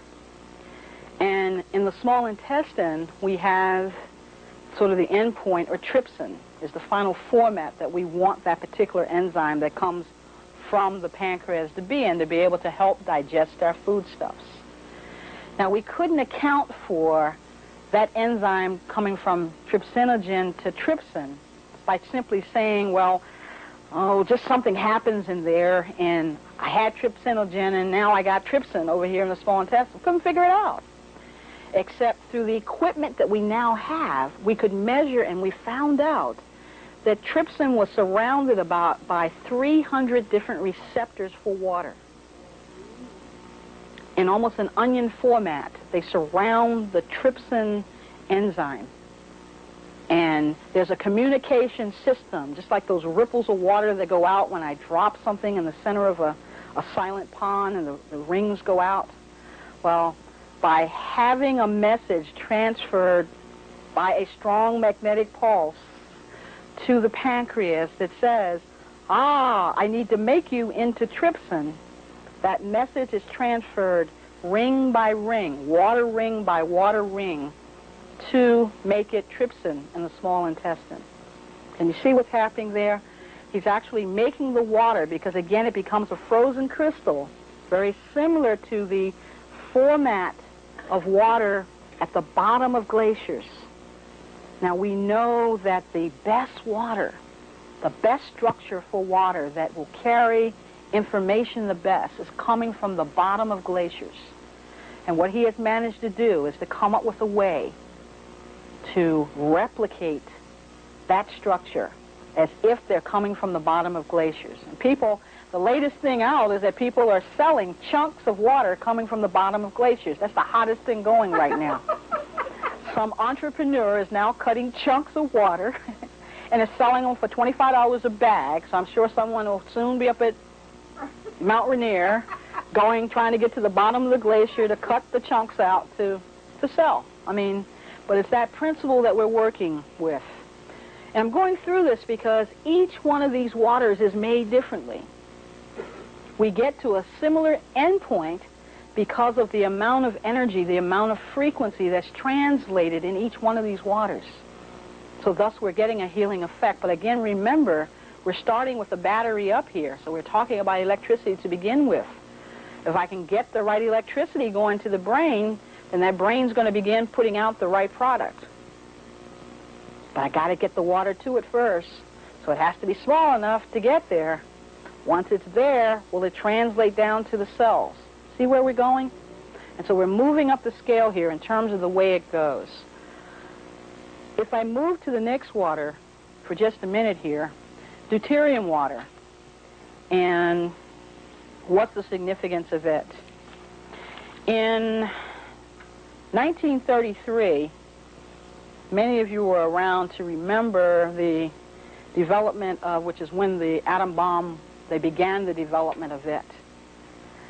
Deuterium is an element in the production of the atomic bomb. Heavy water made from deuterium. Now, deuterium itself is just what we call an isotope of hydrogen. It's another form of hydrogen. There are three forms of hydrogen.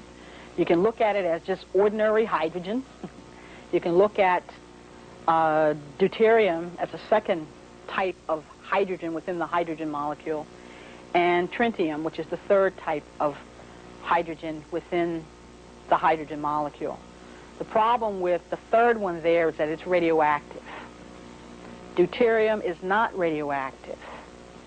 It is in almost every element on the Earth. You'll find deuterium. You will specifically find it, or especially find it, in seawater. It's loaded with deuterium. So that what happened, Dr. Story, in his guilt from being one of the individuals that was responsible for development of the atomic bomb, decided that I better do something for mankind that might be useful with deuterium. He probably had, not probably, he had more incentive too, because all the scientists that were involved with the development of the atomic bomb all wound up having radiation exposure. And so they were getting sick and they were dying. So they had to come up with something that would keep them alive, including, you know, he himself. And in the process of things, he developed deuterium from a healthy perspective. And what we find is deuterium comes in a couple different formats. It comes as deuterium oxide, which would be heavy water. And to be noted, D2O is the chemical formula for that. You only want a little bit of deuterium oxide in your body. Otherwise, that begins to tear the body apart. You do not want deuterium oxide. It will collect in the liver, it will collect in the fat cells, and begin to destroy the body. So please take note. You don't want heavy water in your body. What you would like perhaps to have would be deuterium sulfate, D2SO4. And in that format, as long as it is not in very, very heavy concentrations, we find that good things start happening in the body. And of particular note, tumors begin to dissolve. They begin to liquefy in a very short period. In fact, they're talking about a 30-day time frame for tumors to completely dissolve, whether they be cancerous tumors or not yet cancerous tumors. Deuterium has the other property of taking from water that's already in the body oxygen, but good oxygen. Now, we looked at oxidation. Remember, we looked at the rust and the body rusting. So we don't want the bad oxygen. We want to tie that up. Deuterium releases the appropriate type of negatively charged hydrogen to tie up the free radicals, number one. But it also releases what we call a nascent oxygen that can in fact give oxygen back to the cells. Now, in ancient times, the Earth's atmosphere was 30% oxygen. It's now 14% oxygen. That's our atmosphere. We're living in a time of oxygen deprivation. You go into coma when the oxygen drops down to 10%. So we're in trouble, okay? Now, deuterium sulfate in the body has the property of releasing the good oxygen from the body, so that, especially with individuals that are having difficulty with their lungs, they find that they're getting more oxygen in their cells, usable oxygen. So asthmatics, they're reporting that asthma is totally cured within a 2-month process. So you can see perhaps what's going on here. The thing to look for in deuterium waters is that they not be too heavy a concentration, that they be essentially homeopathic concentrations of deuterium sulfate. And some of you will remember shaking up the anabolic water, which is available on the market right now, and hydroxygen. You're shaking it just to stimulate the frequency of the homeopathic in the deuterium. It is a major player. You're going to hear a lot more about deuterium in the very short future. It's one of the better waters available, especially for cancer, especially for lung problems. And I'm going to group together here for diabetes also. All 3 of these waters that I've spoken of so far, the electrolysis water, the clustered water, and the deuterium water, are excellent for diabetes. We've talked about the clustered in terms of the communication network that's established by the way that's made.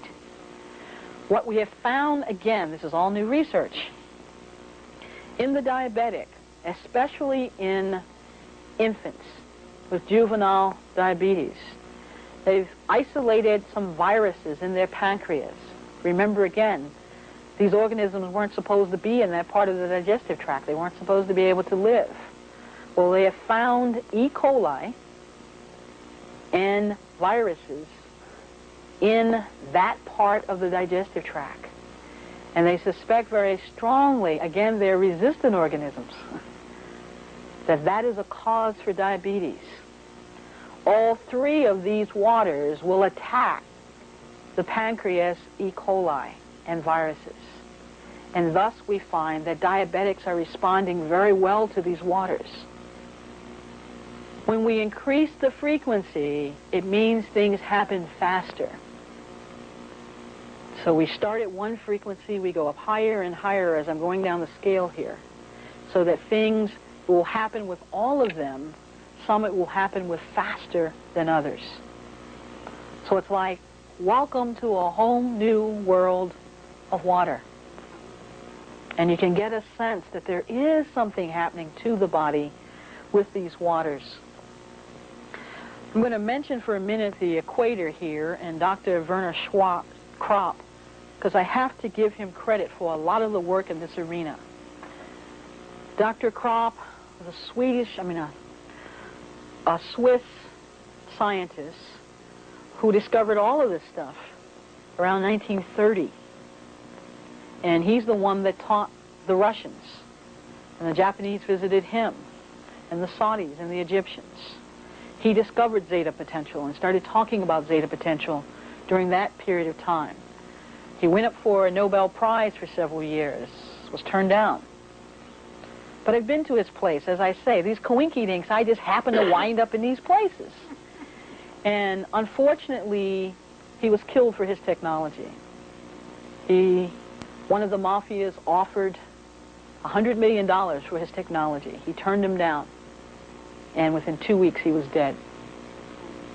Now, I have actually seen, through the use of his particular little system that uses strong magnetic pulses in it. I don't know all the particulars about it because, again, it's a proprietary process. But I know that when we poured water that had cholera in it, We poured it through 3 times, and that water became drinkable in terms of the infectious organisms that were in it. I know that a larger version of it has been used in Chernobyl, and when water has been poured through it, it was converted to IV solution. It was that sterile. So I know these things exist, and I must give credit to him for the initial pioneering work that he did. There are 4 scientists that so far have been taken away from us because of their work in these waters on an international basis. A word about crystal energy, which works basically on the same principle that the clustered water works. The question that we have with the crystal energy at this point, and only Dr. Flanagan can answer the question for us. Remember I talked about that very sophisticated piece of equipment that is one of a kind in the world, and we can actually look at things at the colloidal level and see what's in them, whatever. We're noticing that there is a soap made from a potassium base in that particular element, and it is used to make the water cluster. The problem we have that when we add that type of soap to water, it means that the viscosity drops. When the viscosity drops, the pH drops, and that element becomes toxic. But again, you wouldn't see it through all the normal chemical analysis, through all the normal physics analysis. It looks good. We see clustering. We see effects on the body. It's the long-term effects that we have problems with. When we start talking about colloids, and again, now you know what a colloid is, and the importance of colloids in terms of being able to get into the cell. Very few things are true colloids, even though they're reported to be. In fact, we only found one that was truly colloidal when we examined it, even though on the label they were all said to be colloidal minerals. So that you want to keep that in mind. Silica that is not colloidal can be destructive to the cell. When it is combined with one of these bioavailable waters, it will pull things into the cell 10 times faster than anything else you could add to it. So it's fine if we're pulling good stuff in. It's not so good if we're pulling bad stuff in. The Sufi water, they tell us, environmentally works extremely good on cleaning up the environment. We're seeing that the petrochemical made elements, which means everything from oil and everything made from oil, are being converted and broken down to their most elemental parts, meaning you're finding the protein, you're finding the amino acids in them. And it is reported that it has cleaned up entire lakes with just using a small amount to just clean up an entire lake. It's a new kid on the block. Remember what I said in terms of the academic studies. Don't look for the academic studies. They're not there yet. You should see in short order from the intent of the individuals that have produced this water and that they're about being harmless, that this water will probably wind up being at least as good as all the other waters that we've talked about. At this moment, most of the experimentation has been done with environmental elements like, cleaning up rivers and streams and environments. Again, you're nothing but a small representation of the bigger, so it should clean you up the same way. And the reports, at least testimonially so far, have been in the arena of it does detox. And digestive systems are cleaning up, so we are pulling stuff out of the system. I cannot say more on that yet because I haven't had a chance to really talk at length to the scientists working with it, nor the spiritualists working with it. But I expect something very good to come forth from that. I've tried to present to you some of the best waters in the world as far as their interface with human bodies. They do have the same effect on animals. They will have the same effect on plants. Remember the equation of life that I showed you. It all operates under the same principle.